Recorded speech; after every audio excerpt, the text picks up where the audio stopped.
and welcome to the Week 11 edition of the Draft Report. My name is Matt Brown. As always, this is brought to you by DFSReport.com. Be sure and head over there for all of your daily fantasy needs. NHL, NFL, NBA, golf, MMA, everything. We will have it there for your needs.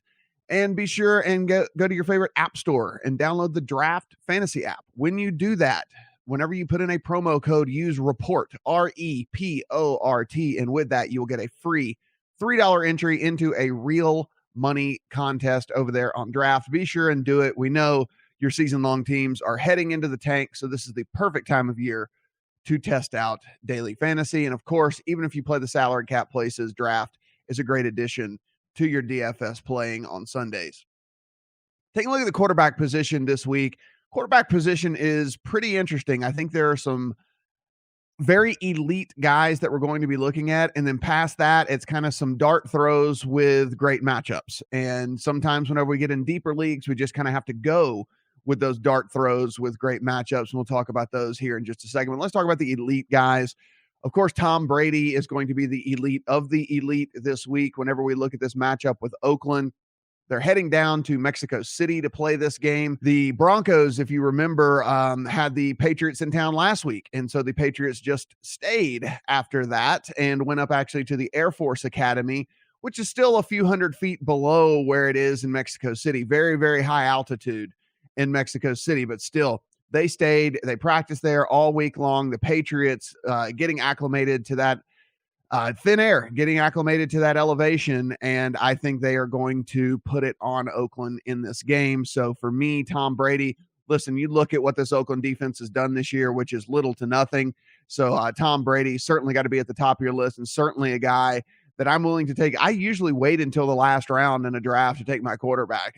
That's just kind of been my strategy. It's worked out well so far this year, but maybe Brady gets me reaching into maybe like with my fourth pick this week. I think he has that type of upside. On the flip side of that game, if we think that the game is going to be one-sided, then Oakland is going to have to abandon the run. If they have to abandon the run, then Derek Carr is going to have to throw the ball a ton. If that is the case, then here we go with Derek Carr getting, way more pass attempts than he normally would. And you have to at least consider him here. We always talk about how fantasy production is different from real life production. And sometimes when teams get down big, it can actually be really great for their quarterback from a fantasy perspective because they just have to throw every single down. Carson Wentz traveling to Dallas to take on the Cowboys. I just love what I see in Carson Wentz. Each and every week we sit here, we try to nitpick as the reasons why he won't have a big game. And each and every week he just goes out and has a big game. He's actually sneakily athletic as well. The guy gets you rushing yards. He is not taking, a ton of sacks as well. He's able to be a little bit elusive. And then when you look at this Dallas team, listen, let's be for real. I think that this Eagle defense is going to be able to create some short fields here, maybe a couple of turnovers too. I mean, without Zeke Elliott and of course without Tyron Smith, their left tackle, it was bad news last week. Tyron Smith's going to be out again this week. I think Dallas is probably in for, some more sacks, some maybe even an interception here and there.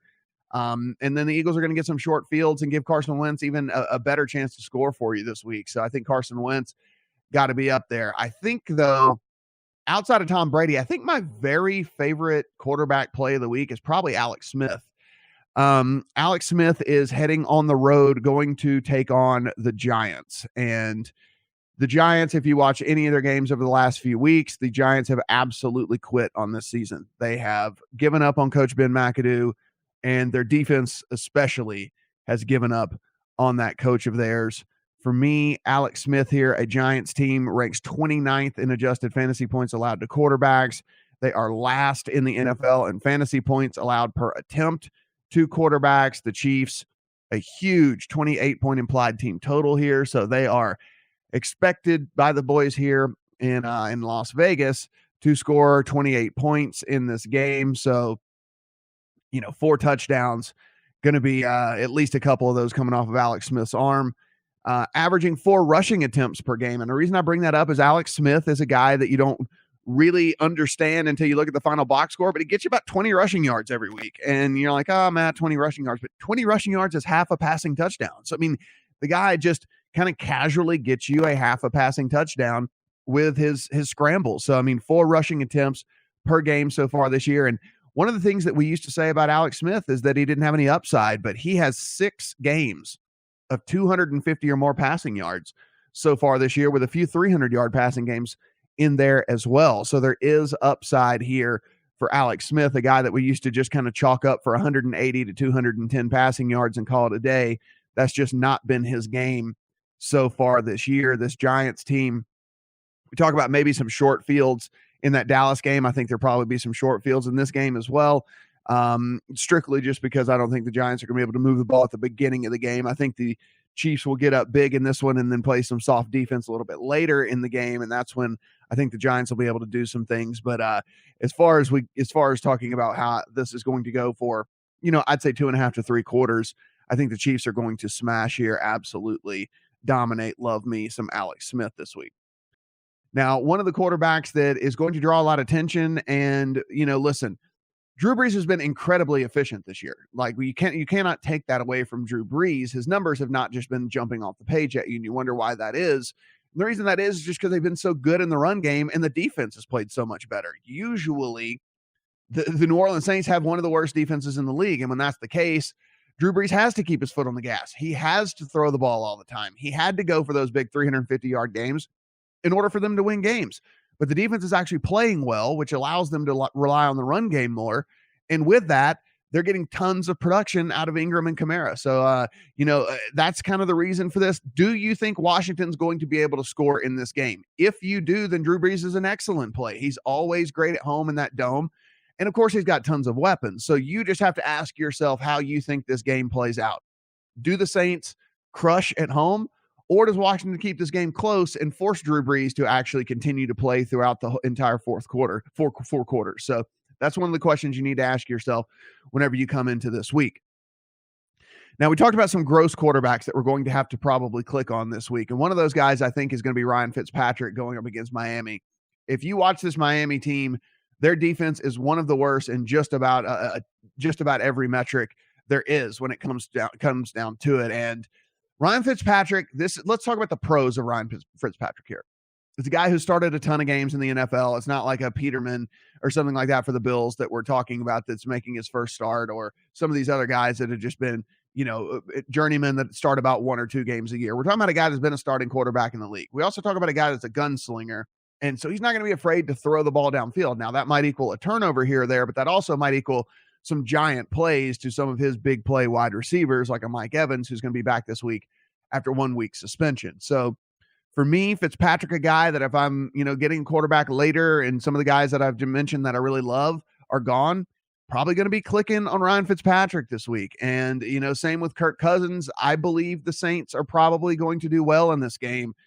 And with that means Kirk Cousins is going to just go into throw mode. Listen, they put Fat Rob on IR, so that means Chris Thompson, who is their, typically more of a pass catching back, is going to get a lot more work there.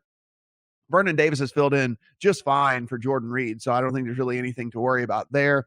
I think this is a decent spot actually for Kirk Cousins. So again, falls to me later in the draft, a guy that I'm not going to be afraid to click on. And it actually looks like, despite, earlier in the week, it wasn't so, that Phillip Rivers is going to play this week. And if that's the case, I think a lot of people aren't going to want to play him because he was in that concussion protocol. But if he's going to play, he's going to play. And going up against this Buffalo team that's going to be coming across the country to play there in LA, and also this Buffalo team that decided to bench Tyrod Taylor, put Nathan Peterman in. Nathan Peterman making a 5th-round rookie, making his first career start on the road about 3,000 miles away from home. I think this defense for the Chargers gets it done. And if that's the case, then going to be a lot of scoring opportunities for Phillip Rivers. They're going to get turnovers. They're going to have short fields. They're going to have things like that. And so I think Phillip Rivers has to now get back on your radar, even though he was in the concussion protocol earlier this week. Let's talk running backs here for week 11. Kareem Hunt is coming back in a big way this week. That is my prediction here. A guy that put up a few duds for you. I know if you had him in season long, you were really, really upset because he was scoring you 1 million points every week at the beginning of the season and then hasn't the last few weeks, and you might have lost due to that. But Kareem Hunt, listen, couple of things to like here. Obviously, I like Alex Smith. I think they're going to be able to move the ball. But Kareem Hunt, coming off of a bye here. Andy Reid in his career is 16-2 anyway, straight up. So the guy is really good at evaluating things in that extra week. And one of the things I think he's going to see, and if you read some of the beat writers, they are alluding to this as well, that they were crushing at the beginning of the season whenever they were riding Kareem Hunt. And then when they started to kind of lose a little bit or not playing as sharply on offense, you can kind of directly correlate that to Kareem Hunt not being as big a part of this offense. And so I think Kareem Hunt comes back with a vengeance this week going up against this Giants team that, like I said, has totally quit. So let's fire him up. Let's fire him up often. Probably a guy that I am not afraid to take even number one overall in the entire in your entire draft this week. If you have the number one overall pick, I think Kareem Hunt, you can safely take him. I think his floor is high. I think his ceiling is even higher. Both of these running backs in New Orleans, listen, they both have roles. They both are able to get it done. Drew Brees is so incredibly smart that when they, run routes out of the backfield and his primary target isn't open, he's just hitting his receivers in the backfield. So Ingram, even though the last couple of games he hasn't been getting as many targets, I think that was just game script and how that all went right here. Again, if we think Washington is going to be able to move the ball a little bit more, it's going to be more of a normal offense there for the Saints. I think we see Ingram get back to that where he was having more than 3 to 5 targets every week. We know Kamara is certainly going to get his 5 to 7 this week, probably another 10 touches for him. And so that's why for me, Alvin Kamara, one of my big guys this week that I am really, really on. So Alvin Kamara versus the Redskins, 53 targets on the season for Alvin Kamara. I mean, 53 targets. That is wide receiver level production here from a running back for you. And he is technically a running back, but they're not afraid to line this guy up in the slot. They're not afraid to allow this guy to just run traditional pass routes, not where he's necessarily just coming out of the backfield here. 22 rushing attempts over his last 2 games. And while that doesn't seem like a lot, if he's getting 10 carries to go along with his 5 to 7 receptions, now you're talking about a guy that's getting 15 to 17 touches in this game. And that is what we're looking for out of a guy that's as explosive as Alvin Kamara is. I mean, he is a guy that can take those 17 touches and turn them into 100+ yards with a touchdown or two. Saints, 29.25 implied team total here. That is a lot of points. Well over 4 touchdowns here that we're looking at for this Saints team. I think there's a lot of reason to believe that Kamara could be responsible for at least one of those. And here's the other thing to think about. This is a dome game in a weekend of kind of weather games. There are a lot of games, and now nothing totally incredibly crazy, but there are a lot of games that we're looking at this week where the winds are going to be kind of like a sustained 15 miles an hour with gusts up to kind of 20, 22. There's one game I think that they said they're going to have gusts up to 30 miles an hour, which certainly can affect the pass game there. But, listen, it's nothing that's absolutely crazy, but certainly something that can affect and certainly something that can make life a little bit more difficult for some of these quarterbacks. But we look at this, and this is going to be a perfect scenario here in this game for this Saints team. So for me, Alvin Kamara, a guy that I'm going to be targeting early and often. The guy I'm not going to be targeting this week is LaShawn McCoy. As I mentioned, this Bills team, for whatever reason, decided that because they can't play defense anymore, that means Tyrod Taylor can't play quarterback. Go figure. I have no idea what's going on there. I think they just know they don't want to pay Tyrod Taylor. They know they don't want him to be the future, and this is just the excuse that they have to get away from him. But anywho, they're going to be starting a 5th-round rookie quarterback, and with that, I think that's going to limit LaShawn McCoy's potential here a ton. I don't think they're going to have very many scoring opportunities, and so if you're relying totally on what he can do, between the 20s, just not a situation that I'm looking for. I mean, we need those couple of scores to go along with the big 100-yard games as well to really win these tournaments for us. And so I don't think there should be very many scoring opportunities. And for that, I'm going to be off of LaShawn McCoy. Same with Leonard Fournette. I love Leonard Fournette as a player. I just don't like him this week. Popped up on the injury report out of nowhere that apparently is that ankle is bothering him yet again. And even if he does go, now this is something we're going to need to monitor up until kickoff. However, even if he does go, probably limited because of the ankle thing, because again, they're playing the Browns. So how much are they really going to need Leonard Fournette? 2, he might go out there and run 3 or 4 plays and decide, you know what, this ankle actually is worse than I thought. And he's just and then he bails on it. So I don't know. There's a lot of reasons for me to look elsewhere other than Leonard Fournette this week in a game that I think they can easily win with or without him. And so they don't really have a ton of incentive to really run him hard here if he is actually injured. So for me, Leonard Fournette's going to be a pass. Always a reason to play Todd Gurley because the Rams are the highest scoring offense in the league. Yes, the Los Angeles Rams are the highest scoring offense in the league. Going up against a Minnesota defense that I think is a little under the radar good here, but I kind of expect this game to be more of a slugfest, which I think favors Todd Gurley more than the pass game here. I think that there's probably going to be fewer points scored in this game than people think.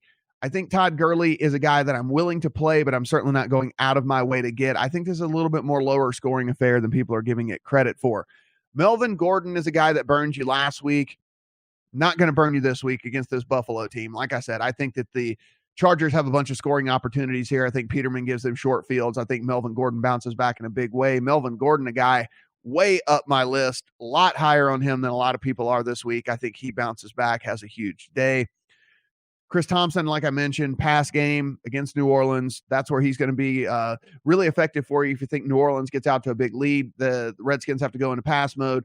Chris Thompson becomes your guy. This New England backfield's curious. I expect New England to score a lot of points. Obviously, I told you that I love Tom Brady this week. Where do we look?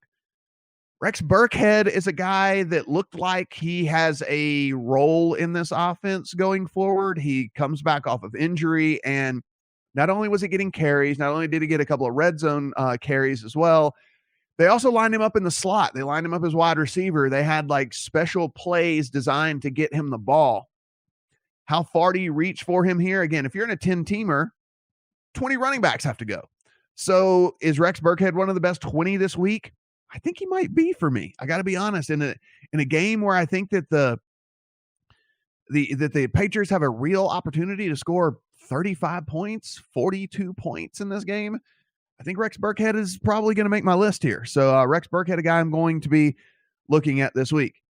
Do we go back to Old Man Peterson this week? I think we probably have to go back to Old Man Peterson this week, strictly because of where we're at with the teams that are on bye, the teams that aren't on the main slate. You look at Adrian Peterson in a matchup against Houston in a team that once those guys went down on defense and then once Watson went down on offense, this team just looks kind of out there going through the motions. And I think that Adrian Peterson at least is one of the best 20 backs this week. Certainly a lower end RB2, but certainly a guy that I would not be afraid to click on this week. One guy that I think a lot of people are going to be afraid to click on, actually two different guys, Jerick McKinnon and Kenyon Drake. Jerick McKinnon going up against LA, Kenyon Drake going up against Tampa Bay. The reason I like Jerick McKinnon this week is, like I said, I think this game is going to be more of a slugfest, which means I think there's going to be a lot more third downs in this game. I think there's going to be a lot more plays where you need to, 3rd and 7s, 3rd and 8s and stuff like that. And that's where Jerick McKinnon excels. That's where he's going to come into the game. They're not going to worry about Latavius Murray. Jerick McKinnon comes into the game in those situations. I think it's going to be a lot of those in this one. And he'll get his normal, carries anyway that they typically give him. But I think he's going to be used a lot in the pass game here. I think Jerick McKinnon's a pretty sneaky good play. And Kenyon Drake, you just don't love to click on a Miami team player really at this juncture at all, even though some of the receivers I like this week as well. But again, you just have to play the matchups. Tampa Bay, bad defense, been allowing running, rushing, passing, everything against this team. So you just have to play. You have to play the matchups. I know it sucks, guys. It is terrible to have to click on a Miami Dolphins player right now. Kenyon Drake's the guy you're going to do that. If you believe beat writers and if you believe stuff that's coming out of the Philadelphia Eagles camp, they say Jay Ajayi is perfectly adjusted, totally gets the offense. We're definitely going to expand his role. Definitely going to be using Jay Ajayi a ton more. If that's the case, then I love Jay Ajayi this week because let's face it, I think the Eagles are going to roll the Dallas Cowboys. And not only could he get some of those touchdowns that get them to that point, but if they do get up a bunch, then they're just going to run the ball to off the clock, and then that's where he's going to get a ton of carries there. I think Jay Ajayi, if you believe this thing that he's good to go and he can actually be a feature back for them, then Jay Ajayi's got to be way up your list here because I think this Eagles offense is going to absolutely destroy this Cowboys team this week. I think the Cowboys are kind of in flux. One other guy I think to mention here at the very least that needs to be brought up, and I hate to say it because he burned everyone last week, is Jordan Howard. Jordan Howard just didn't get the touches last week. I don't know why. I don't know what was going on there for the Bears. They completely and totally lost their minds, but certainly after seeing that, they realized that they have to get back to their workhorse, right? I mean, like, no, we assume that these coaches know what they're doing, and to assume that John Fox knows what he's doing is absolutely absurd. However, if I need a second running back and it's way late in the draft, I will take Jordan Howard and just pray that John Fox and company get it together and figure out that, oh yeah, we lost the game last week, and what was the reason we lost? Oh, look at the carries. We didn't give our guy the carries that he deserves. And so Jordan Howard, a guy that when he gets volume has been great for us. Hopefully he gets back to getting that volume this week for us. A low end RB2 for me in my drafts. And talking pass catchers here. Now, typically we are rostering wide receivers, but you can go with pass catchers. And listen, on draft, it's one quarterback, it's two running backs, and it's two pass catchers. So obviously a couple of tight ends. Before we get into the wide receivers here, let's just go ahead and say there are some very valid tight ends this week that you could roster and feel comfortable about producing not only wide receiver numbers, but wide receiver one numbers out of the tight end position. The three guys that really jump off the page are going to be Gronk. They're going to be Travis Kelce, and they're going to be Evan Ingram. Evan Ingram is getting all the volume there that he can handle for the Giants. Travis Kelce is a legit 100-yard, multiple touchdown upside type of guy in a game against the Giants here that maybe even 125, 130, 140 yards, something like that is certainly within the range of outcomes here. And then Gronk is Gronk. I don't have to tell you that. You've seen the 3 touchdown games. You've seen the 100-yard games on the reg. And Chris Hogan not going to play in this game, so they're down one of their regular receivers. So maybe that is even more increased volume for Gronk. So looking here at the wide receiver position, my number one overall guy on the week, kind of crazy to say, but it's Mike Evans. Told you I like Fitzpatrick in a situation against a bad Miami team. Mike Evans, fresh, coming back off of a suspension. So didn't play last week and should be really, really healthy, really, really fresh here in a matchup that he should be able to win just about every single time. And I mentioned whenever I was talking about Fitzpatrick that he's a gunslinger. That actually works in the favor of Mike Evans if you have him rostered, because Mike Evans, a big 6'4" guy that can jump out of the gym, knows how to high point the ball. If Fitzpatrick just puts it up in his direction, Mike Evans is going to be able to come down with those some of the time. And so if we're talking about a guy that realistically could get a dozen plus targets in a game, some of them coming way downfield, you just got to love the potential here of Mike Evans this week. I think Mike Evans, pretty clearly my number one overall wide receiver play on the week. If we like Drew Brees and we like them moving the ball, then we have to like his number one guy in Michael Thomas. Michael Thomas, kind of under the radar, has been having a very, very, very solid season. The problem is he just hasn't been getting in the end zone incredibly often. And with that, he hadn't had these monster games like we need. You got to think touchdown regression would be coming. You got to think the way that this offense has been scoring, the way they've been moving the ball, that one of these touchdowns is going to go to Michael Thomas, that he is going to finally have one of those type games we were talking about, with the Kelce, the 100+ with the 2 touchdowns, something like that. I'm going to keep rolling out Michael Thomas because I do multiple drafts. I suggest you do as well, so you can have exposure to different players. I will have me some Michael Thomas this week. I think the guy that I'm really most loving this week outside of Mike Evans, Sterling Shepard. And you're saying, but Matt, all you've done all podcast is talk about how terrible this Giants team is. This is true. You would be correct that I have definitely sat here and talked about how bad the Giants are. But when teams get down, teams have to abandon the run and teams just start throwing the ball. The one good thing about the Giants is they only have 2 guys to throw to. They are throwing all of the balls to Sterling Shepard and Evan Ingram. So nearly every target is going to one of those 2 guys. And so Sterling Shepard, 22 targets over the last 2 games. He was injured before the last 2 games. And so he came back in and instantly just became a huge high volume guy in this offense here. And we think about the Chiefs having solid defense. And I think in the years past, that was certainly the case.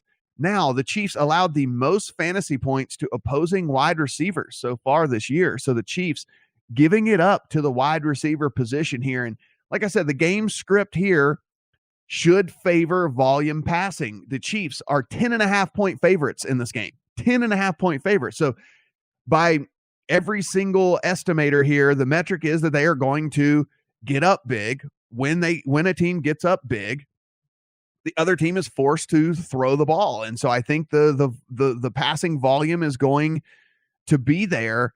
And this is going to be a situation where we could see another Sterling Shepard 12, 13, 14, dare I say 15 plus target day in order for the Giants to even try and match wits with the Chiefs in this game. So for me, Sterling Shepard, probably my number 2 wide receiver overall on the week. If I love Tom Brady, if I love the scoring environment, if I think that they're going to go absolutely nuts in Mexico City, the Patriots I'm talking about, then I have to like Brandon Cooks. Another reason to like Brandon Cooks here is no defense gives up the big plays more than Oakland does. If you look at the plays of 20, 25, 30 yards to wide receivers, Oakland is towards the bottom of the league in every single one of those. And as you know, Brandon Cooks, the 4.35 speed, all the things like that. I think this is where he finally has one of those huge breakout games here.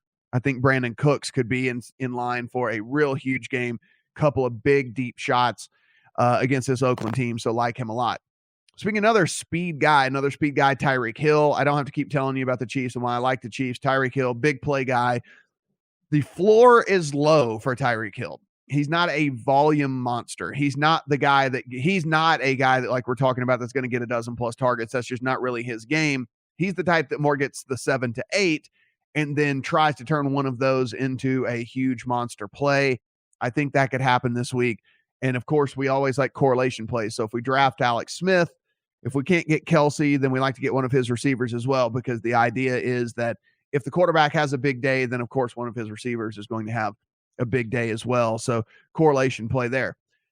I'm not going to avoid AJ Green, but I'm certainly not going to go out of my way to get AJ Green. Now, I understand that people have been scoring on this Denver defense and it's no longer the no-fly zone and things like that. That being said, we are talking about Andy Dalton. We're talking about Andy Dalton on the road, and we're talking about a team that in Cincinnati that really AJ Green is the guy. And then your secondary guys are a bunch of very mediocre guys. I mean, Brandon LaFell is a mediocre receiver. They don't have Tyler Eifert. He's gone for the year. So now they got Croft as a tight end. I mean, so for me, AJ Green's certainly a guy that if he fell to me at the right place, I would take, but not a guy that I'm going to be going out of my way to go after. Again, kind of the same thing with like Adam Thielen coming off a massive, massive game last week where he, has a ton of catches and, over 150 yards and whatnot. But I just think this Minnesota LA game is going to be a much lower scoring affair than people give it credit for. I just don't like the scoring environment here. And with that, I think Adam Thielen's touchdown equity here is probably a lot lower than people are giving it credit for. I'll let someone else overdraft Thielen. I'll just put it that way. They can go ahead and they can have him. So what do we think about DeAndre Hopkins this week? DeAndre Hopkins is one of the craziest plays and what to do's of the week.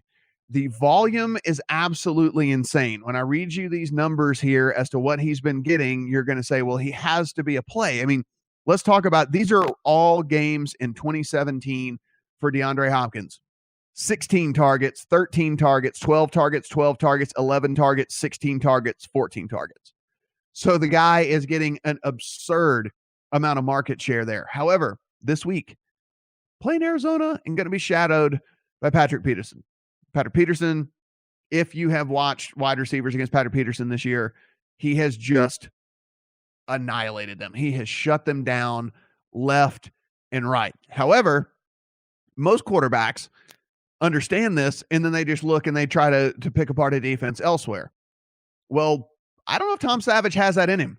And you look at this volume that DeAndre Hopkins is getting, and is there any reason to believe that they're magically all of a sudden going to not do that? Are they just going to not give him the 15 targets this week? So let's say he's incredibly inefficient. He gets 15 targets and he only catches 6 of them. Like 6 catches for most normal wide receivers, we'd be okay with. We'd be like, oh, he had 10 targets, made 6 catches. We'd be fine with that. So do we say that that's okay in a DeAndre Hopkins situation? I think he's a guy like I was talking about with AJ Green. I'm not going to go out of my way to get to, but if he falls to me in the right spot, I think I just have to pull the trigger here based off of what I assume the volume is going to be alone here. So I'm going to be looking at him. The two Oakland receivers, we talked about that we think that New England is going to be ahead in this game. We think they are going to be scoring often. If that is the case, then the Raiders are not going to be able to sit back and try to run the ball with Marshawn Lynch. They're going to be throwing the ball. It's a coin flip every time with who's going to be the big receiver for Oakland. It's been Crabtree much, much more than it's been Cooper so far this year, but we know what Cooper is capable of. We saw one of those games already this year. We saw a guy that can literally score multiple, can take slants and take them to the house. I mean, these incredible speed, incredible talent. For me here, I will basically, it depends on what kind of league I'm in. If I'm in a 3 to 5 teamer, I'm going to go Crabtree because his floor is so much higher. If I'm in a deeper league and I need to win, Cooper's ceiling is just incredibly high. His floor is incredibly low. So understand that you might get a 4 or 5 point game out of him, but you also very well might get a 25 point game out of him. So something to think about whenever you're drafting those wide receivers there. And finally, let's close it out here with something I know you guys want to talk about. Jacksonville wide receivers. But like we mentioned, Leonard Fournette, questionable in this game. Even if he does go, you got to figure he's going to be limited considering he popped up on the injury report midweek. Does that mean Blake Bortles and the Jaguars have to go to the air? If that's the case, which would be smart because Cleveland is more of a funnel defense anyway. They actually play pretty good run defense there in Cleveland. They just play very poor pass defense. If that's the case, and we start adding everything up, that means Blake Bortles might throw the ball a ton in this game. And if that's the case, one of his receivers has to get it done. We know their receiving core is completely and utterly beat up. So Marquise Lee just becomes a pretty high floor and fairly even high ceiling guy for me this week here in this game against Cleveland. I'm just reading the tea leaves here of how I think this game probably plays out. And I think you probably don't, take a chance on seriously injuring your running back when you're in playoff contention here and you're playing against Cleveland. And I think you probably take to the air because you know that they can be torched through the air. So I think Marquise Lee's a guy that you certainly have to keep an eye on here. 3 names I'll rattle off that are certainly, if they fell to me in the right place, I wouldn't hate taking this week. Larry Fitzgerald, even though Blaine Gabbert is going to be quarterbacking, you got to think he's going to rely on his old reliable there. I think Marvin Jones bounces back this week after a big stinker there for the Lions. And finally, Keenan Allen against Buffalo. If there was ever a time for Keenan Allen to get back to the Keenan Allen that we, knew and love coming into the season, it would be this week against a very poor Buffalo team. All right, guys, that's going to do it here for Week 11 Draft Report. Again, brought to you by DFSReport.com. Head to DFSReport.com for all of your daily fantasy needs, and be sure and play over at Draft. When you do that, go to the App Store, download the Draft app, and use the code REPORT, REPORT. That will get you a free $3 entry into a real money contest. Good luck this week, guys, and we'll see you next week here on the Draft Report.